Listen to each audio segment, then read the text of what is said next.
I am back in the collapsing USA for several weeks, and I am about to give you my impressions of the changes that I have noticed in the United States in terms of me not being here for about 7 months. It's been about 7 months I've stepped foot back in the United States, and I have moved out of the United States early this year. And so it's kind of interesting to notice the differences just a few months can make in the collapsing United States. And get ready, because these differences are all worse.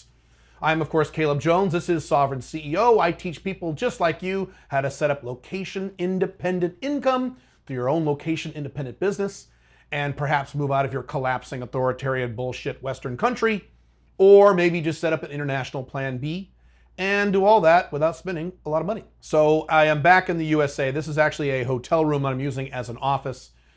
Pink Firefly's apartment is right over there. I have finally reunited with my wife. We're not going to be apart anymore unless something very weird happens. So that's a whole different topic on our plans for next year. Maybe I'll do a separate video about that. There'll be a lot of videos coming up about that. But anyway, I'm back in the United States. I have not been in the United States since early May, so it's been quite a while since I've been here. And it is a very interesting experience to contrast the United States with other countries that are not collapsing, particularly my two home flag countries, which would be Dubai in the United Arab Emirates and Paraguay. And so that's where I've spent most of my time this year. And coming back to the United States, it's very interesting to see the contrast between countries that are on the way up and a country like the United States, which is on its way down. And the differences are stark. And this is one of those things where if you live in a collapsing country like the United States, cuckoo Canada, suicidal Europe, authoritarian Australia, if you live in these places and you don't really travel around and see the world, you have no basis for comparison. You just look around and see how much everything sucks and just assume that that's normal or that's how the whole world is. Well, this video, by the end of this video, you'll see, oh, that's not the case. So in no particular order, how the United States compares to my two homes, Dubai and Paraguay. Number one, it's uncomfortably cold here. It's cold. It's uncomfortably cold. It's December now, and it's cold. Now, when I say uncomfortably cold, that means that when you walk out of your house or apartment and you walk out into the outside of the elements, you go, ugh, that's uncomfortably cold, and that's not cool. In Dubai, it is sunny and warm year-round. It's great. Now, in the summer, it's too hot. That's why you don't want to be there in the summer. But outside of that, it's amazing. Right now in Dubai, it's like 80 degrees. It's beautiful in Dubai. You go to the beach, it's fucking great. Paraguay, same thing. Right now, it's Paraguay's summer. And so now it's warm. And even when you go to Paraguay in Paraguay's winter, like I have videos on my channel about this, it's very mild. It's like, 70s and sunny. It's great. This is the first time I have actually been in a climate where I went, oh God, this sucks. It's cold. Now, I realize you cannot generalize about the entire continental United States because it's a very large country. And you may say, but Caleb, you can't say that about California and Florida. Yes, okay, there are exceptions. There are California and Florida, Louisiana, there are a few exceptions. But most of the United States is fucking cold in the winter. The vast majority of the landmass is cold. If you like cold, that's great. I hate the cold. I would rather it be warm and sunny. Not hot and sunny, but warm and sunny. Plus, there's actual scientific data that shows that people are happier when it's sunny out and when it's not freezing cold and raining and cloudy and horrible. One of the big reasons I left the United States was because I got sick of the cold. I couldn't stand it. Certainly here in the Pacific Northwest where I am now. But again, that's most of the country. Most of the country does not have the climate like California or Florida. Most of the country gets cold. So there you go. Problem number one. In my other two homes, I am never cold. Literally never do I walk outside my homes, Dubai and Paraguay, and go, ooh, it's cold. I don't have that experience. I have this experience here every fucking day. Number two, and I've talked about this, people in the United States are edgy. They're touchy. They're kind of on edge. You can tell when you talk to people, they're a little pissed off, just a little bit. Even when they're polite, there's a coldness to them because they're pissed off about something. Now, I'm generalizing. Not every person I've talked to here in the United States is pissy or edgy, but most people are. People are really edgy about the cerveza sickness jab. Either they're for it or against it. They're all pissed off about it. They're all pissed off about politics. They're all pissed off about where the country is going. It sucks. It's not fun to be around people who are pissed off all the time, or at least edgy all the time. And yes, I'm generalizing. It's not 100% of everybody, but it's most people that I feel. You can feel it when you talk to people and they're on edge. In Dubai, people are not on edge. People are happy, people are smiling, people are living life. Are there assholes in Dubai? Of course. Are there a few unhappy people in Dubai? Yes, of course. Again, I'm generalizing, but you don't have this anger and this edginess. You certainly do not have this in Paraguay. People are really happy down there. People are friendly, they're smiling, they're having a good time. It's great. Both of my homes, Paraguay and Dubai, people are generally happy. Not 100% of them, not 100% of the time. I'm generalizing again. I don't want to get these people in the comments, well, I've been to Dubai and I hate it. Or I met a person in Paraguay and he was an asshole. Exceptions to the rule. There is a radical difference. And if you don't believe me, if you live in the United States or any collapsing Western country, go spend a week in Dubai or go spend a week in Paraguay and notice the difference in how people interact with you. They're friendly, they're nice, they're smiling, they're not bitching about politics or the cerveza sickness. They're just not. They don't care. It's generally a happier experience. Number 3 thing about the United States is supply chain problems. When I go to the stores here, the stores are still missing shit. Pink Firefly, who's been here most of the year, is regularly complaining she can't get paper towels at the store. I went to the store with her yesterday and I was shocked. You have these giant shelves that are still empty, or you have these big signs saying limit 2 per customer. I have news for you. You ready for this? Dubai doesn't have this problem. When you go to a store in Dubai, they have everything and they don't limit a goddamn thing. There are no supply chain problems or no noticeable supply chain problems in Dubai. There are some supply chain problems in Dubai with specialty items, but in terms of normal day-to-day going to the grocery store, you don't notice a thing. Everything's there. The shelves are all stocked full. It's normal. Lifestyle is normal. Same thing in, God forbid, Paraguay. Emerging market Paraguay. You don't go to Paraguay and have giant shelves of stuff missing. You really don't see that in Paraguay. It's fine. This is an American problem and some other countries. So, hey, if you want to live in a place that doesn't have massive supply chain problems, you probably shouldn't live in the fucked up United States, because I couldn't believe it. I had forgotten this because I was used to this last year when I lived here in the United States. But in Dubai, everything's normal. In Paraguay, everything's normal. So I was shocked when I came back to the United States and you still have shit missing on the shelves.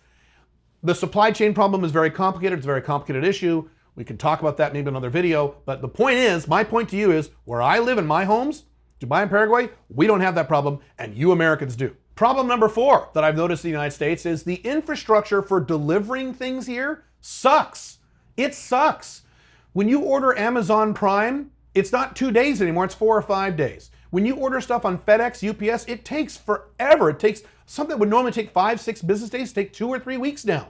When you order food on like Uber Eats or DoorDash, it's a goddamn nightmare. It takes an hour sometimes, even though it shouldn't. The restaurant's right down the street. And much of the time, Pink Firefly has reported to me that they give you the wrong shit. She actually ordered a pizza. And there's certain foods she can't eat. So she ordered a pizza. They gave her the entirely wrong pizza after waiting an hour for her pizza. This does not happen in Dubai. Let me say this again. This does not happen in Dubai. I get my food delivered to me almost on a daily basis in Dubai, salads and things like that, because I try to do that as to control my diet, to not have food in my house. And I have ordered food in Dubai this year, I would say 120 times or so. And out of the 120 times, it takes usually around 25 minutes to get my food, around that, sometimes less. And only once have they screwed up the order. One time. And this is what happened when they screwed it up. They sent out the order, they forgot an item, they forgot a sandwich or something. They immediately called me before I knew they screwed up the order and said, hey, we're very sorry, we screwed up the order, we forgot your sandwich, it's coming next in about 5 minutes. And so the guy delivered the food, in 5 minutes, another guy delivered the item they forgot. You see the difference between that and the United States? It's a fucking mess here. The infrastructure for delivery, both packages, Amazon, and food, is a fucking nightmare. Now, you can't compare Paraguay to this because Paraguay doesn't really have that infrastructure. They do, but it's not that great. So you can't really compare an emerging market country like Paraguay to a first world country like the United States. But I can certainly compare another first world country, United Arab Emirates, Dubai, to the United States, and it's no contest. It is so much better in Dubai, it's ridiculous. I have been spoiled in Dubai compared to fucking Americans. I feel sorry for you guys. What a mess here. Number 4 thing, crazy thing that I have noticed in the United States as compared to other countries. You can't get plastic bags here. Now, I'm not sure if this is a regional thing and certain states are doing this differently. That is possible. But in Washington State and the state of Oregon, you can't get plastic bags. You may say, so what? Okay, here's the problem. 2 problems. Number 1, plastic bags have handles on them. So you can have numerous plastic bags and walk them up to your apartment or into your home with ease. It's easy, right? Paper bags, you can't do that. You have to hold them like this. So it means more trips back and forth. Logistically, plastic bags are better than paper bags. Second problem, bigger problem, is that what they have done, because people kept complaining about this, is that when you buy, you have to buy it, when you buy your paper bag, they have attached handles on them. The problem is they don't work.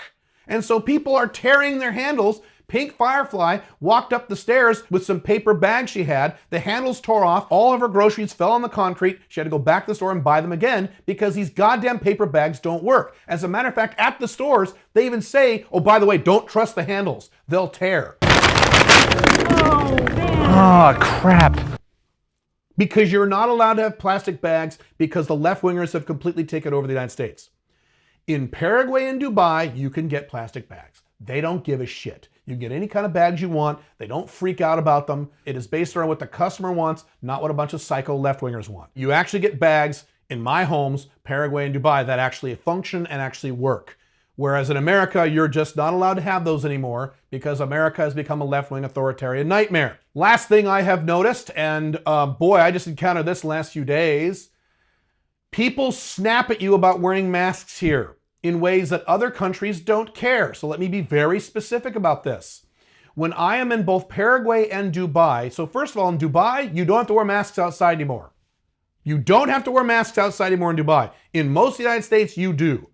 Cuckoo for Cocoa Puffs. The science is very clear about this. Wearing masks outside doesn't help at all against cerveza. Fucking dumb. But at least in Dubai, you don't have to do this. But even in Dubai, when I had to wear masks outside, I would pull my mask down so it was not covering my nose, just my mouth, like this.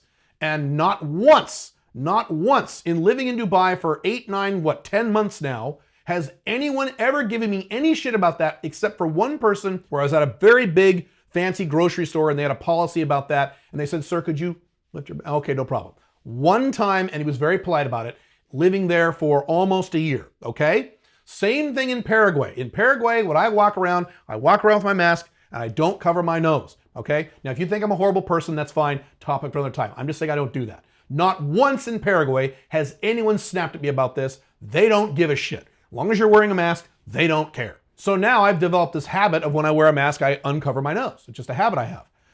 Oh my fucking God. Here in the United States, when people see this, they lose their fucking minds. I had a guy the other day at a Walgreens snap at me saying, hey, lift up your back, cover your nose. And he like glared at me and went, oh. I had another incident where I was in an Uber and the woman in the Uber says, excuse me, you need to raise your mask and cover your nose. Numerous times. Let's see, I have been here now, let's see, how long have I been here now? I've been here almost 2 weeks. I have been snapped at by 4 people. 4 people in 2 weeks versus once in a year in Dubai and 0 in Paraguay. Again, it's about happiness and quality of life and being happy when you leave your home and interact with other human beings. You don't have that in the United States anymore. I'm sorry you don't. But where I live, you do. People are chill in Paraguay. People are chill in Dubai. They're friendly. They're not cerveza psychos in these countries. Now, to be clear on that, both Dubai and Paraguay have done some things with managing cerveza sickness that I think are ridiculous. Just about every country on the planet has. But at least I don't get snapped at in those countries, but I do in the United States. God damn. That is what I have noticed just 2 weeks here. I'm sure in the next 2 weeks, I could give you another list of 4 or 5 things of negatives that I've run into in the United States that I don't run into in other countries, just here in the collapsing USA. If you think that by living in the USA, you are living in the best country in the world, or the country where people are the nicest, or where the infrastructure is the best, you are wrong across the board. And as I keep saying, the United States gets worse every year. Both Dubai and Paraguay get better every year. Let me be very specific about that before I go. In Dubai, every year, they remove laws. They actually cancel out laws every year because Dubai wants a vibrant tourist economy and vibrant international economy, and they know they have to normalize with the rest of the world, so every year they remove more laws. In the United States, every year they add more laws and add more taxes and add more regulations and add more bullshit. In Dubai, where I live, they remove them every year. Paraguay, every time I go to Paraguay, it looks better. Every time I visit Paraguay, because I go every few months, every time that drive from the airport to my hotel or to my Airbnb, every time that drive improves. They clean up the trash, they tear down the old buildings and replace them with new nice buildings and new nice homes go up. They clean up the streets. It is getting better in Paraguay every time I go, and it's getting noticeably better every time I go. Every time I come to the United States, and especially this time, it gets worse. There's more trash and more homeless here in Washington State and Oregon than I have ever seen in my life. It is far more worse now than it was back in May when I was here last. I could not believe how disgusting it is. Matter of fact, Uber drivers will now joke about, oh, you're gonna go here? Well, you get a tour of all the homeless people and all the trash. Isn't this fun? Yeah, it's great. The United States gets worse every year, and many countries outside of the West get better every year. Which would you rather live in? I know what I'd rather live in. I'd rather live in places that get better every year and not worse, but that's just me. Maybe it's not for you, whatever you want to do. I hope this video has helped enlighten you a little bit, and I hope this video has helped broaden your horizons, especially you Americans who've never really traveled outside of America and think America is the best country in the world or the least bad. Wrong across the board. I'll see you very soon. Have fun. Bye.